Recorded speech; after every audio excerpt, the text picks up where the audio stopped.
सिडकोच्या घरांकडे ग्राहकांची पाठ 19,518 विजेत्यांपैकी 2,900 जणांची खरेदीसाठी पसंती, घरांची किंमत जास्त असल्याची ग्राहकांची तक्रार।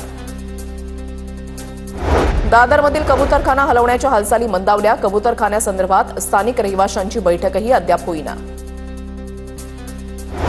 उद्योगमंत्री उदय सामंतांनी क्रिकेट खेळाचा आनंद घेतला, महाविद्यालयामधील विद्यार्थ्यांसोबत क्रिकेट खेळण्याचा आनंद लुटला। सामंतांनी विद्यार्थ्यांशी संवाद साधत त्यांच्या अडचणी जाणून घेतल्या। गोंदिया जिल्ह्यामधील तापमान सामान्य, पुढील आठवड्यामध्ये तापमानामध्ये वाढ होण्याची शक्यता, जिल्हा आपत्ती व्यवस्थापन अधिकाऱ्यांची माहिती। सोलापुरात उजनी धरणाचा पाणीसाठा खालावला, पिण्याच्या पाण्यासाठी नदीमधून 6,000 क्युसेकनं आवर्तन चालू। नांदेडमधील चिंचाळा ग्रामस्थांना पाणी टंचाईच्या झळा, पाण्यासाठी महिला पुरुषांची कसरत, गावातल्या पाणी टंचाईवर कायमस्वरूपी तोडगा काढण्याची गावकऱ्यांची मागणी। ठाणे जिल्ह्याची उल्हास नदीची जलपर्णी मुक्तीकडे वाटचाल सुरू, नदीमधील जलपर्णी काढण्यासाठी मशिनरी दाखल, जलपर्णी काढण्याचं काम सुरू।